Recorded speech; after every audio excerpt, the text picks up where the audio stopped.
Hey there, I'm Eric Cunningham of Elections Daily, and welcome to the Map Room. Last week we discussed Georgia, which could be a swing state in the future. This week we're going to discuss an actual swing state, one that's very, very important for the 2020 elections, and that's Florida.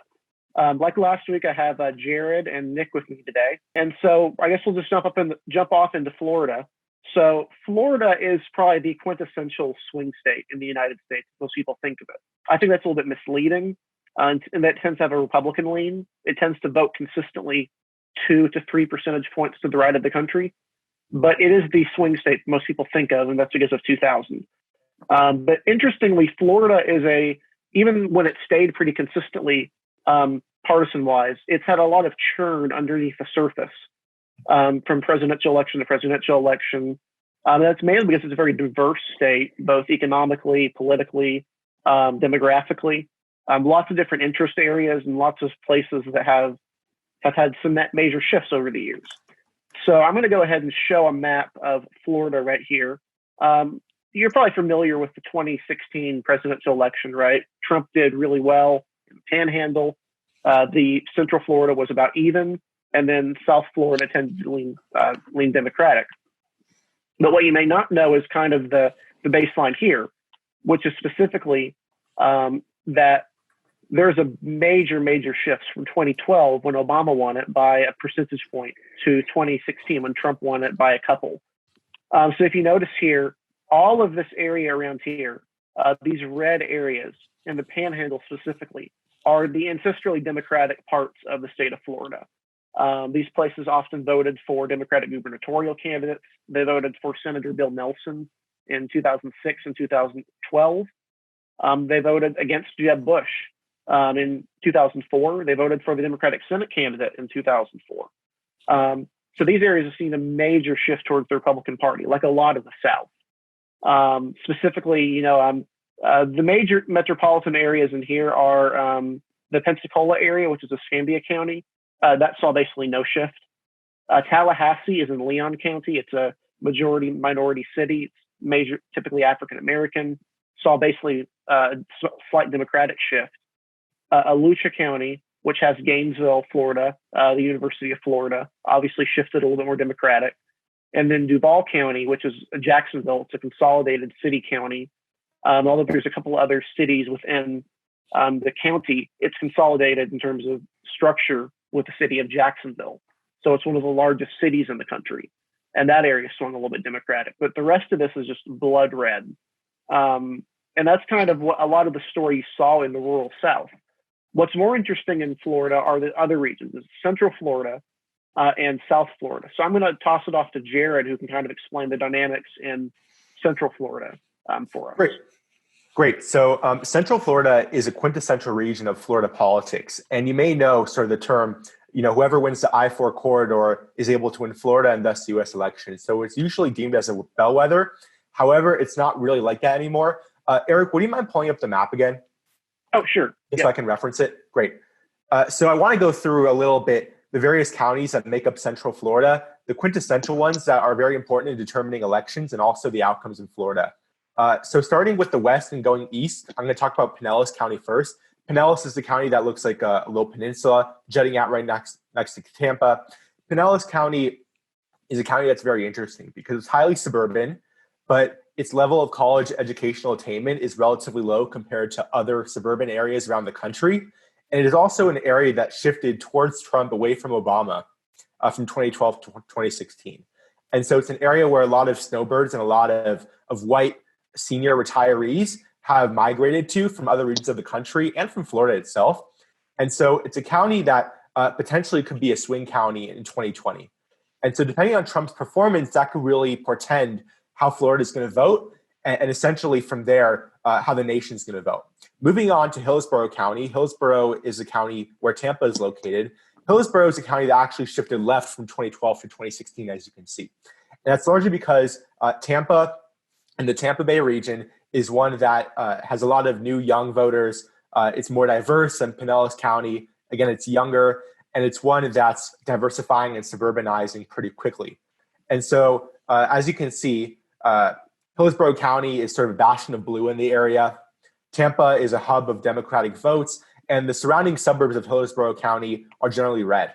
And as we'll see later, Marco Rubio did very well in this region, but Donald Trump is likely going to do worse in Hillsborough County than he did in 2016 in this upcoming election of 2020. Moving on, the counties like Polk and Lake and Sumter, those are counties that have large populations of seniors and retirees.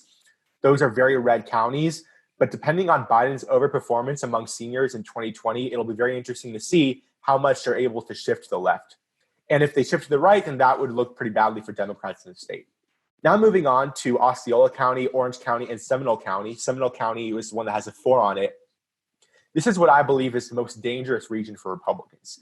The reason why is because unlike Miami-Dade, as Nick will go into later, which has some inconsistent trends for Republicans and Democrats there, this is a region that is growing and is shifting very, very much into the Democratic column. Mainly Orange County, which is where the city of Orlando is located in.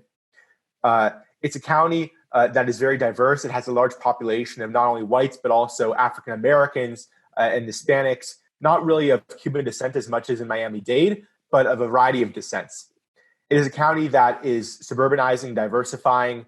It has a relatively high level of educational attainment compared to other counties in the region. And it's a county that's moving very much to the left. And even Marco Rubio, when you take his performance in 2016 compared to 2010, it was a region that he did worse in. And we'll talk about that a little more later, I'm guessing. But basically, if you look at the 4, again, that's Seminole County. Stephanie Murphy is essentially the representative for Seminole County. It's a county that is very dangerous for Republicans because it's moving to the left very rapidly. And both Bill Nelson and Andrew Gillum were able to make gains upon Democratic performance there in 2016. And Stephanie Murphy is perceived to be a pretty viable contender for the 2022 Senate race against Marco Rubio, especially if Donald Trump wins re-election. And so she is someone who has been able to amass a very, very strong following. She won re-election by double digits in 2018, and so she's someone to look out for. Other representatives in the region are Darren Soto, who represents part of Orange County and Osceola County, and also Val Demings, who's seen by many as a dark horse VP candidate. And she represents much of urban Orlando, along with the western suburbs of Orange County. And then finally, moving along to the eastern coast of Florida, Volusia County and Brevard County are counties that you see there. Those are counties that have, again, a large population of seniors, of retirees, and they're also suburban counties, but because of that new population, they are moving to the right. Volusia County was actually a county that John Kerry did very well in 2004. And it was a county that Democrats used to do very well in general. However, Rick Scott and Ron DeSantis both won Volusia County by very, very strong margins, building off of Trump's margins there in 2016. Brevard County also, there's the influence of Cape Canaveral there and the rocket launching that happens in the region. And so it's very sort of oriented towards those types of characteristics. But based on the current demographics there and the fact that the electorate there is becoming older as time goes on, it's a region where Republicans are expected to continue to do well, not only in 2020, but basically going on from that as well. Mm-hmm. And 2 things I'd like to add real quick about that area is Stephanie Murphy is interesting in that she's taking a more, she's trying to trend the Blue Dog Democrat caucus away from the historic, fiscally progressive policies, socially conservative. She wants to flip it. She wants it to be basically what the old New Democrats were, that she wants to be fiscally more conservative or moderate, very pro-trade, Chamber of Commerce sort of candidate. And she wants them to be more socially liberal. So she's trying to kind of present, which could be an interesting contrast to Marco Rubio, who's actually shifted to the left on economics since 2016 by a substantial degree. She could actually make some inroads when you look at, like, for example, sport of the sugar barons in Florida. That could be a legitimate area she could point to business and say, I would be fairer to business than Rubio would. The other is that Volusia is interesting. It's kind of similar, I think, to a lot of the Deep South. It's where Daytona is, Daytona Beach. So it's kind of historically associated with like NASCAR, that sort of environment. And it's trended, the way you would expect that sort of region to go.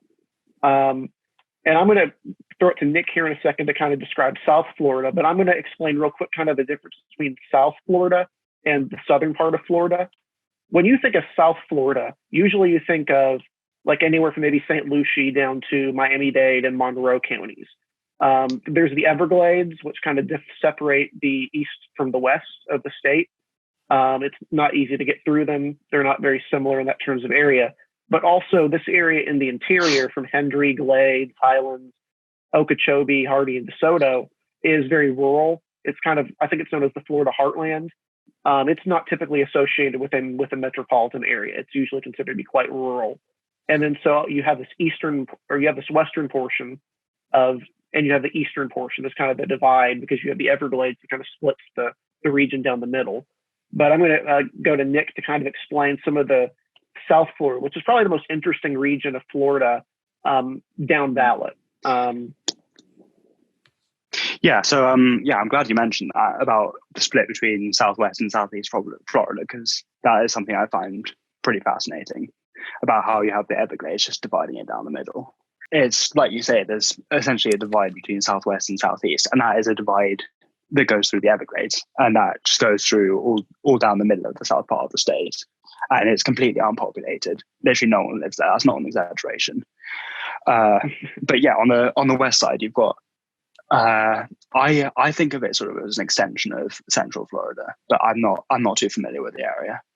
But yeah, very similar sort of demographic features, like heavily white. Some suburbs, you got Sarasota there, you got Naples there, and there's another one I can't remember the name. But yeah, you got a lot of small cities there, and also you got the rural areas, like where I said, like the heartland. And then moving on to Southeast, which is essentially the Miami metro area, which is a huge metro area, one of the biggest in the country. It's one of the reasons why Florida is a swing state. If you take it out, then it essentially becomes deep red. But yeah, so the three main counties involved there are Palm Beach, Broward, and Miami-Dade, and each of them are very similar in some ways, and very different in others. So demographically, they're all quite diverse. So specifically in Palm Beach, you got a quite high white population there, some African Americans there. Generally quite blue. I think it's about 20 points blue, and yeah, then moving south, you got some of the more urban areas. So you got Broward, which is mainly like Fort Lauderdale and surrounding areas. Again, like sort of a mix between blacks and whites, a few Hispanics there, and then you go into Miami-Dade, which is very heavily minority. It's very minority dominant, so mostly Hispanics, mostly in the south part of the state. So extending from the Miami area, and then down south from there, it's all heavily Hispanic. And then you got Hialeah, which is probably the most Hispanic area of the lot. And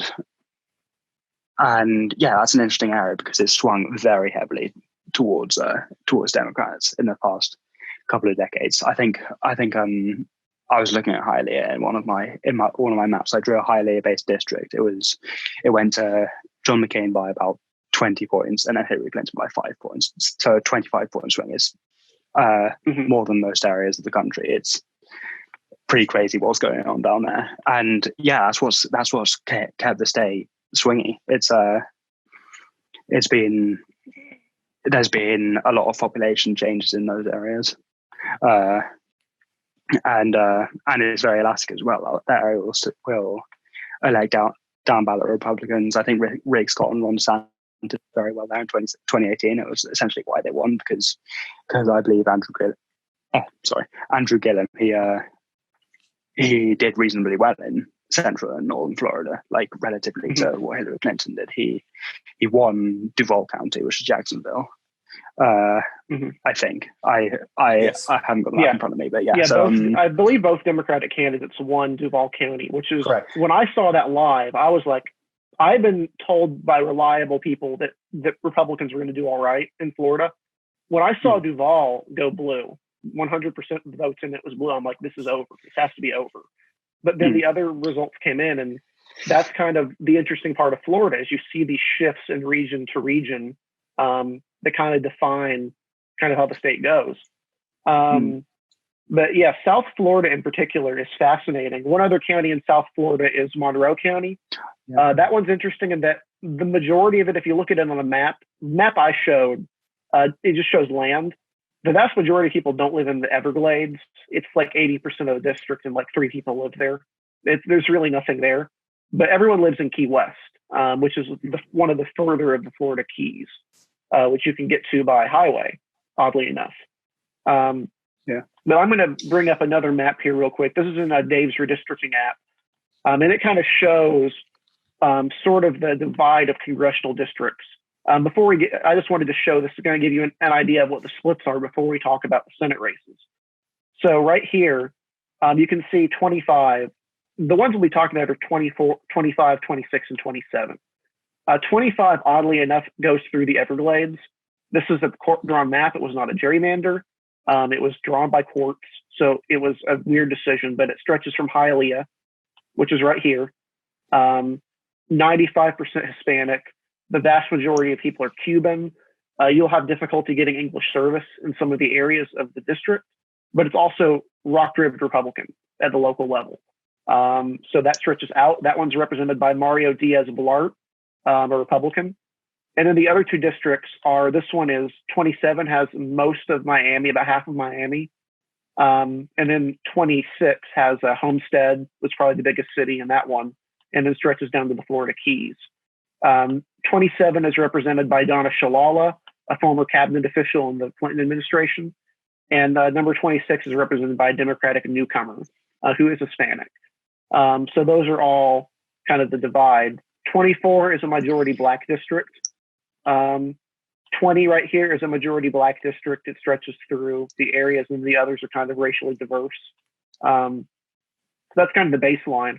One other thing to show real quick to kind of give you an idea of the down ballot trend. I know Nick mentioned Hialeah. I drew Hialeah and Miami here specifically. You can see right here, this is the entirety of Hialeah is in 25. The entirety of Miami is in 26. Hialeah voted Republican by only around 300 votes for president. But for senator, Marco Rubio, who is Hispanic Cuban, voted 25 points.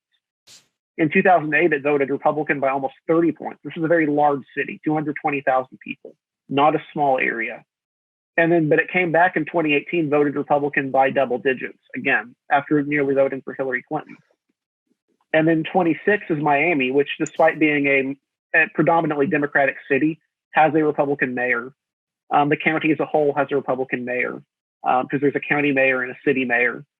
You can see it voted for Democratic candidate Patrick Murphy by 20 percentage points, but voted for Hillary Clinton by 30 percentage points. So that's kind of the down ballot effect that we're talking about here. Is that, and it also obviously has a Republican mayor. So a Republican mayor won Miami. So before we kind of go, so I'm going to focus again on the map I had pulled up over here. Except this time we're going to go compare the Senate race with the presidential race. So blue here is represented by Rubio, and red here is represented by Trump. So just kind of to give you an idea, you can see that huge shift in Miami-Dade that I was showing. It was the single most, the county that had the largest disparity between Trump and Rubio support, because Rubio did much better here. He only lost it by, I believe, 13 or 14 percentage points. You can see he did better in Duval, Lucha, Osceola, Orange, basically all the urban areas he did better in, which is no surprise because he won his race by 7 percentage points or so, compared to Trump, who won his by around 2. So I'll kind of throw it to Jared again to explain kind of some of this effect right here. Yeah. So as Eric mentioned, the main urban counties like Duval County, Miami-Dade County, even Hillsborough County, Orange County, they voted very strongly for Marco Rubio in comparison to Donald Trump. But if you look at the red counties, which is where Donald Trump outperformed Marco Rubio, you'll see 2 main regions where that happened. The first is in sort of the northwest that Eric was talking about earlier. Again, this is ancestrally Democratic territory. Patrick Murphy was a moderate representative. If you recall, Patrick Murphy was a representative when he ran for this district. He represented St. Lucie County, which we'll talk about later. So he was pretty moderate. And Donald Trump really romped in these kinds of districts that were very ancestrally Democratic, that are more blue collar. And so Marco Rubio did not really appeal to that type as much as Donald Trump did. And so he underperformed here. If you look at a few counties here, you can see that Marco Rubio outperformed in Leon County and Gadsden County, both of which have very heavy minority populations, with like Tallahassee. But if you look at other counties, especially Jefferson County, which is right here next to Leon, that's actually an ancestally Democratic county that has voted more Republican in recent years.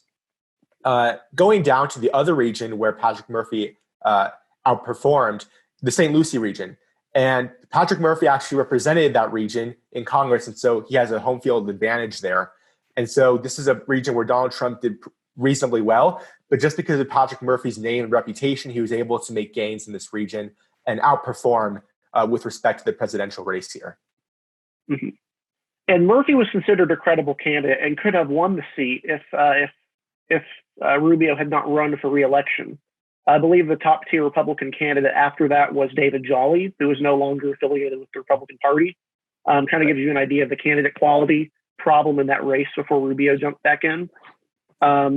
If you look at the map for the presidential primary, because obviously Rubio ran against President Trump when they were running for president, the only county that Rubio won was Miami-Dade, and he won it by a considerable margin. But Trump won everywhere the rest of the state.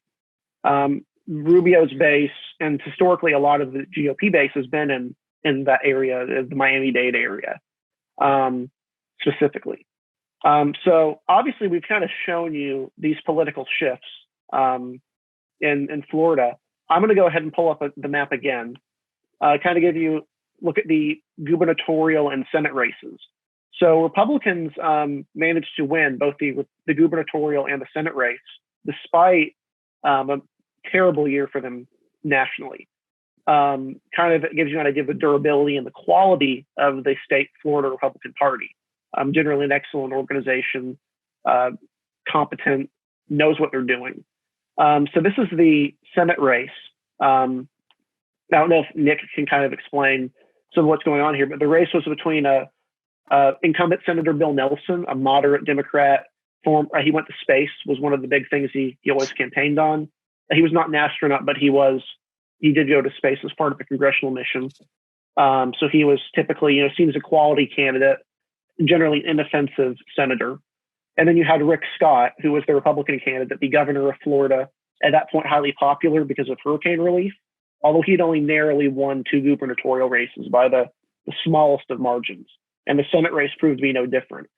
Rick Scott has won all of his races by less than 1%, if I recall right. A veritable Mr. Landslide, if there is anyone to fall into that. I've tended to joke that he's inevitable, that he is Thanos. You can do whatever you can against him, but he's just going to win by 1%. That's just what he does. Rick Scott was not only he was a good fundraiser, he was a good campaigner. He aggressively courted Latino voters. He ran ads during the World Cup. Bill Nelson did not run any ads during the World Cup, and Rick Scott ran these in Spanish. Like, he wasn't afraid to reach out to Latino groups. He was very pro-Venezuela in terms of refugees against the Maduro regime. And he focused very highly on Miami-Dade, and it paid off because the region swung heavily back towards him. The other big race of the cycle, actually, he also did very well. He was able to make up for Bill Nelson, improving on what basically he did better everywhere except for a few urban areas. He was able to do very well compared to that because of the swing in Miami-Dade County, which is the largest county in the state. Very important area. The other race that's important in 2018 to pay attention to is the gubernatorial race, which did not see as wild of a swing, but it did see some changes, and it was just an interesting race all around. So I'll throw it off to Jared to explain kind of the basics of that race. Yeah, so what Bill Nelson lacked in urban appeal, Andrew Gillum certainly made up for it. And the opposite is true for the blue-collar appeal that Bill Nelson had that Andrew Gillum did not really have. And you can see that here. You can see that there's not as much blue in the northern region of Florida, especially in the Panhandle. You can also see that places like Duval County, where Jacksonville is, has a very heavy African-American population. Andrew Gillum, rather, did very well there. It's because as the mayor of Tallahassee, he had a wide appeal to these types of minority groups in the north. Also, if you look at Orange County, which is, again, where Orlando is, he did better here as far as a swing than Bill Nelson. And so those are the kinds of areas that swung very heavily towards Andrew Gillum.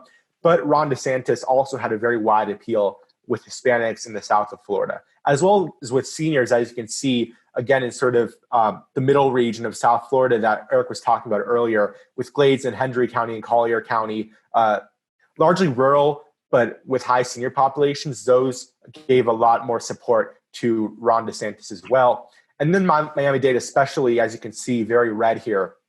Rick Scott and Ron DeSantis both did very well here, making up for losses that Trump had, especially among Cuban voters in Hialeah and in other parts of the county as well. And the fact that Ron DeSantis chose a Hispanic Cuban lieutenant governor with Jeanette Nunez, I believe, that was also a big appeal factor for Cuban voters. And so Andrew Gillum did well among some minority groups, but when you're trying to win a race in Florida, not only do you have to have your good margins in the rural areas that are traditionally Republican, you also have to appeal to those Cuban voters in Florida that are so essential in winning. And that's something that Ron DeSantis was able to do successfully. Mm-hmm. And one reason he was able to do it so successfully is Andrew Gillum was a very progressive candidate. So Republicans were easily able to say that he's socialist or socialist leaning, and this was an effective attack against him. There were also some looming scandals that Gillum had that kind of helped Ron DeSantis get over, despite DeSantis, oddly enough, had a scandal early on in the campaign. If he had this in the final week, he probably would have lost. But he accidentally referred to Andrew Gillum as monkeying around, which people took as a racial insult. This happened the day after he was nominated, and it basically went away by the time the election came around. So he had his one scandal early on in the race and was able to recover from there. So those kind of show you the diversity of where Florida votes. It's a very down ballot. Lots of places are able to swing left and right. And when we're saying that a candidate does well in Miami-Dade, that's not winning Miami-Dade. That's losing Miami-Dade by only 15 to 20 points. But when it's the largest county in the state, that's a very important difference. That's a difference in hundreds of thousands of votes. Ultimately, when it comes down to it, if you're able to overperform in the urban areas. So kind of the next thing we're going to show is there are 3 congressional races in South Florida the Democrats felt pretty good about going into 2018. The 25th district, which was on paper competitive, and then the 26th and 27th districts. Ultimately, the 25th stayed Republican by a considerable margin, while the other 2 flipped. But Republicans are actually hopeful they can at least perform well in these 2 districts in 2020. So I'm going to go ahead and pull up the Dave's Redistricting app again. They have the official congressional districts for every state in the country. So we're going to start with the 25th district. I'll kind of go over the baseline here. The incumbent is Mario Diaz-Balart. He's a very conservative. He's a Cuban Republican. There were rumors he could be retiring at some point in the future. I believe he resides in Hialeah, which would not be surprising considering it is basically the core of the Spanish-speaking Republican Cuban voters that you tend to think of when you think of anti-communist voters, very hostile to traditional left-wing politics. So it stretches from Hialeah, has the Miami airport in the district, and then it goes up across the Everglades into 2 rural counties that really kind of don't belong there. But it kind of dilutes some of the Hispanic vote that allowed it. And basically, it just allowed the other 2 districts to be more Hispanic leaning. Kind of like the fajita districts in Texas, where they stretch up from the bottom of the state and go into rural areas. Kind of the same idea there. It's not projected to be a competitive district by any means or in any way. I'm going to go ahead and pull up the election numbers here, kind of give you an idea. This is a very versatile tool. If you've never used Dave's Redistricting app before, give it a try. It's way more user-friendly than you'd think, especially with the new version. But even just looking at these. So the district only voted for Donald Trump by around 6,000 votes, which is not a lot, especially considering it has Hialeah and other places you would think would vote Republican. But it voted for Marco Rubio by almost, or actually over 50,000 votes. It voted for McCain by over 40,000, 20% of the vote. And then it basically returns to form in 2018 with considerable victories for the Republican candidates for governor, attorney general, and senator. So it's a conservative district. It's not at any risk of flipping. If redistricting changes things and it's always more urban Miami-Dade County, it could be more competitive on paper. But most people are assuming Trump will do better with Cuban voters than he did in 2016. A lot of Cuban voters were kind of afraid of Trump because he'd been openly in favor of working with Cuba. after he took office, Marco Rubio was able to convince him to tighten up relations with Cuba, to not open them up.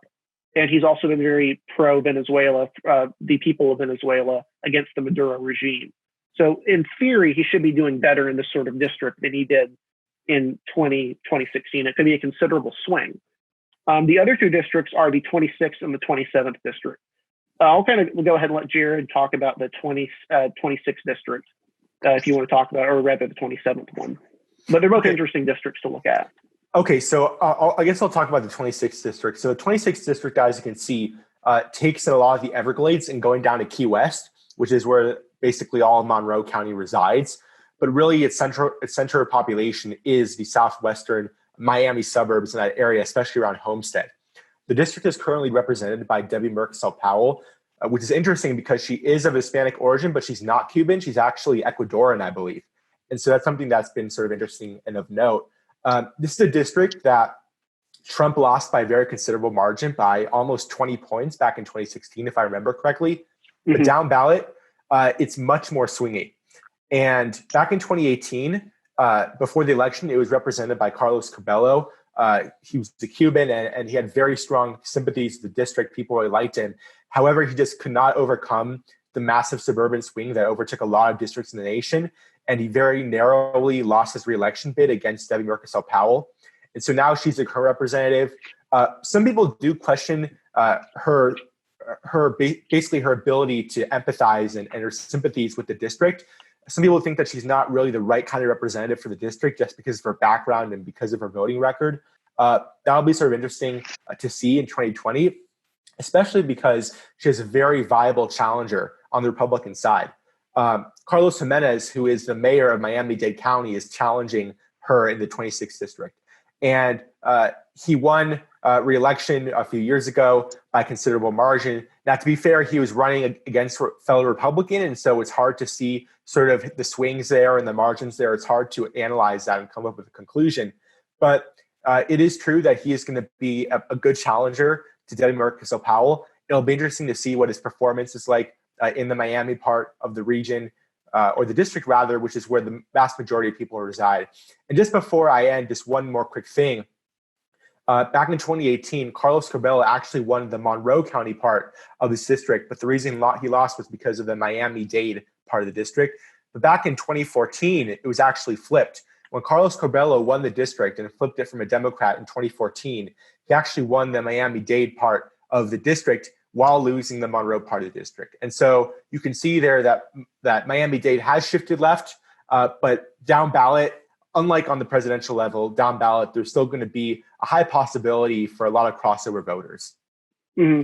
And keep in mind, this district did still vote for Democratic candidates in 2018 by a considerable margin. It voted for Andrew Gillum by 8 points. It voted for Bill Nelson by almost 10 points. So on paper, this is a district Democrats should probably win, not by the 20-point margin that they did last time. Could be closer to 10 or 15, which is in theory still enough for Republicans to be competitive, especially with a credible candidate in Jimenez, which obviously not running against a Democrat last time that he won the race is a bit of a problem for judging. But in terms of Republicans, it's a very good problem to have, to only have 2 Republicans running for the mayorship of a county that is Democratic by a considerable margin.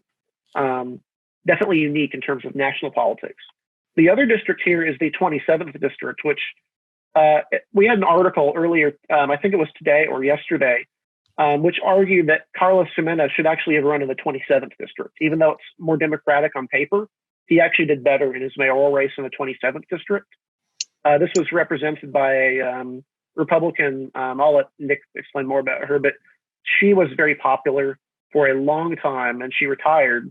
And that was when the seat was ultimately able to be flipped by Democrats last time. But the 27th is right around here. It's more of the core Miami area.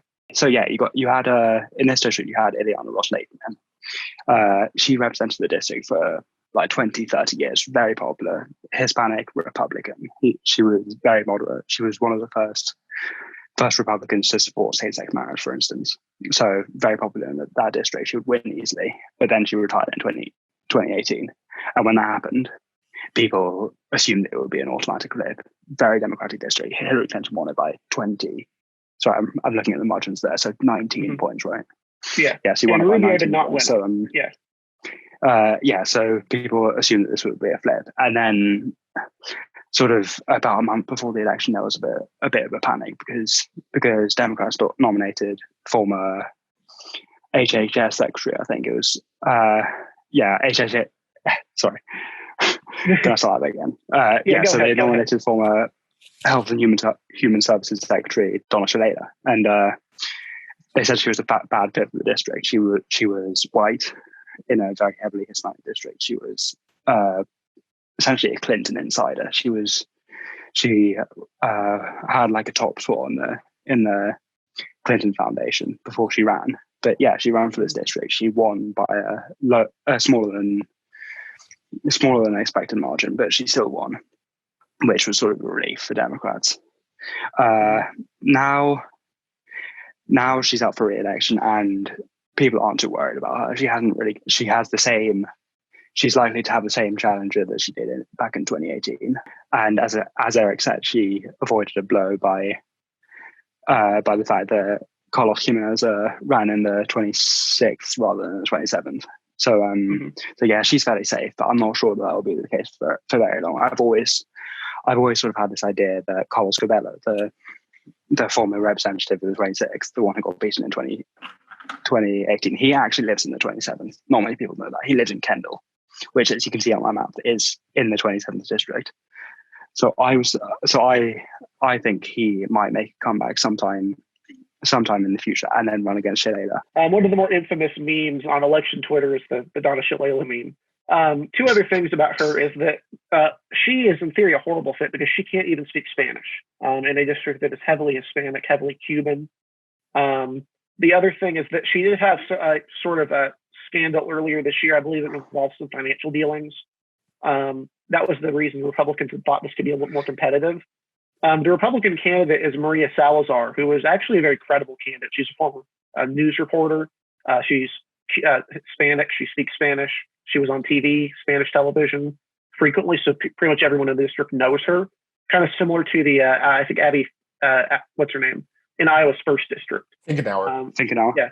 Yeah, a news reporter. Similar thing up there. The problem is that district is voted for Trump, but this district voted for Hillary Clinton by 20 points and didn't even vote for Rubio in 2016. The other thing is that I can't pronounce her name well at all, but Rosalyn she is one of the most progressive Republicans on LGBT issues. I believe her daughter is transgender, was openly so while in Congress. So she is very, very progressive on that sort of issue, but also staunchly anti-communist, anti-Castro, Maduro. So a good fit for that seat in theory. So that's kind of the ground level of South Florida's congressional districts. None of the other ones should be competitive. And in theory, none of these should be all that competitive, aside from the 26th district, which Carlos Jimenez is a very credible candidate for the Republican Party. The question is if partisanship is going to be too much of a factor in that district, especially considering how blue at all levels Homestead is. It's not an area Republicans typically do very well in at all. But one other thing we had for you is that Jared Stone had created a map for what next cycle might look like, because Florida is actually gaining congressional districts at a rapid rate.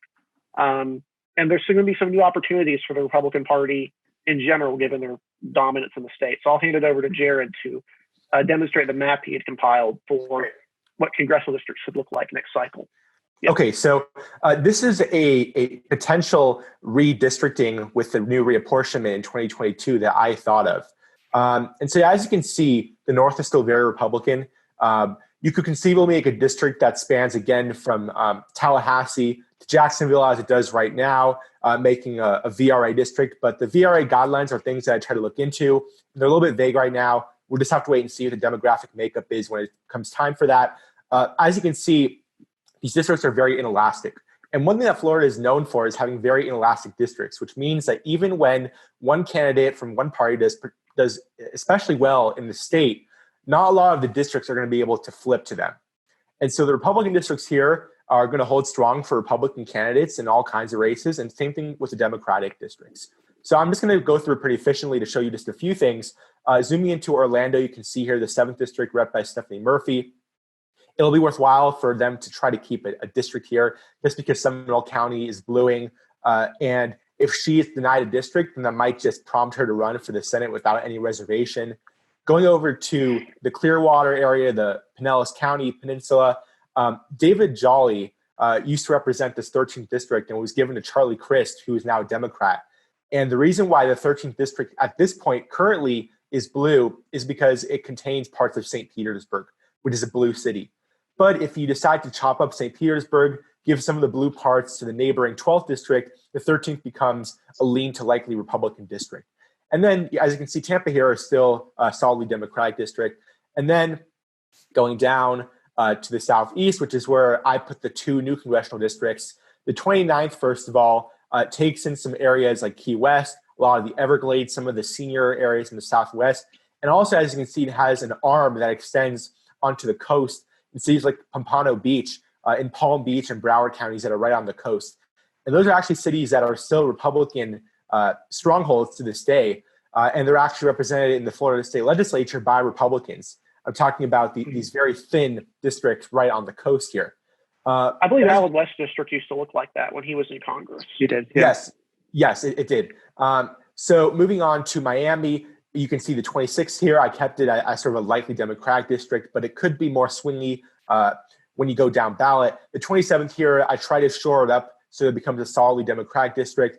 The 24th here is still a majority African American with Frederica Wilson. The 25th here is the one district that looks more swingy than the rest of them. But as you can see, it contains Hialeah, it contains West Miami. It voted for Trump very narrowly, and I'll check the number on that. Give me 1 second. Check the number on. Sorry.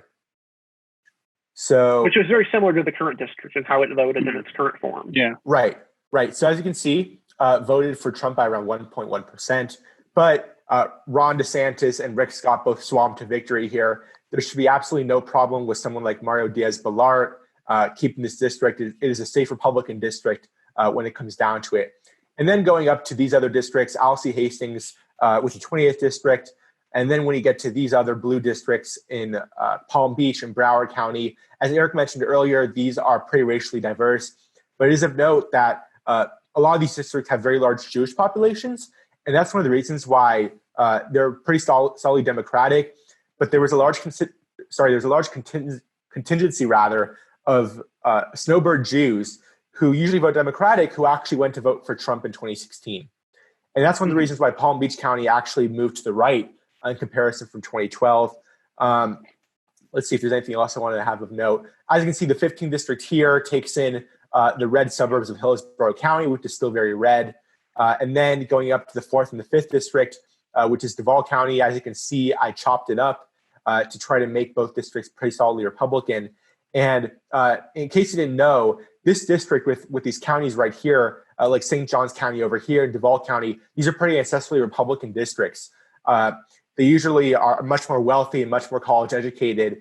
And they actually moved to the left in 2016 because some of these people were abhorred by Donald Trump's vitriol and his candidacy. And St. Augustine, which is right here, just sort of for the history nerds out there, it was actually the first settlement really on the continental U.S. From European powers. Gainesville, as you can see, is chopped up here. That's where the University of Florida is. Go Gators, if any of you went there.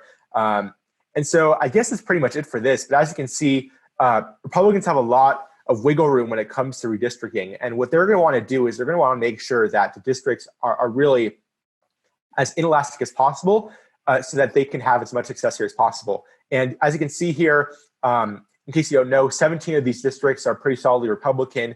You have 11 districts that are Democratic. And then you have a few districts that might be in the single digits for various races. But this is a pretty solidly Republican map when it comes down to it. And I will stop screen sharing right now. Mm-hmm.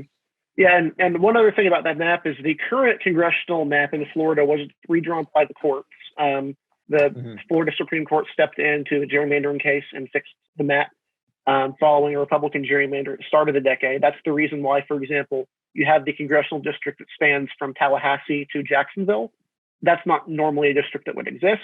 I believe the court was controlled by Democrats or something along that line at the time, because it's technically not even mandated by the VRA. It's not a majority black district. So in theory, it's not even protected by the Voting Rights Act. So you have some of those decisions that are going to be undone with the next cycle because Republicans now control the courts. They control the governor's office for the foreseeable future. They control both houses of the legislature, and that doesn't appear to be changing either. So they have pretty much a clean slate to do whatever they want for next cycle. Trying to think of anything else to cover with Florida is also one other one to keep an eye on is the 20th district, not because it's a competitive district, but because it may go away. If you notice here, the 20th district is barely contiguous at all. It goes through Water Conservation Area 3A. Nobody lives there. It's basically a majority black district, but it stretches through areas you literally cannot drive through. So it's questionable whether this will retain in any form, even if Republicans are a little bit more tame with their map under the next cycle. But yeah, so keep an eye on Florida in the 2020 elections, not just at the top level presidential vote where it's expected to vote for Donald Trump, or if it doesn't, to be very close regardless, but also for those local offices, because there is a Senate race in 2022. Marco Rubio will be up for re-election, assuming he runs for a second term. Ron DeSantis will be up for a second term, all of their statewide officers. It'll be very interesting to look at in the future because Florida is generally considered to be, if not the swing state, one of the major ones that you typically want to focus on. So I think that will conclude this episode of the Map Room. I'd like to thank Jared and Nick for joining us today. Let us know where we can find you on social media for those who weren't available last week. So you can find me. My Twitter handle is @JStonePolitics. Yeah, you can find me at Toss Up Report on Twitter. And you can find me at DE Cunningham too. You can also find all of our writings at Elections Daily, electionsdaily.com, and the Elections Daily Twitter account, which is elections_daily on Twitter. But I think that'll conclude this episode. Thank you for watching, and be sure to tune in to next week's episode of The Map Room.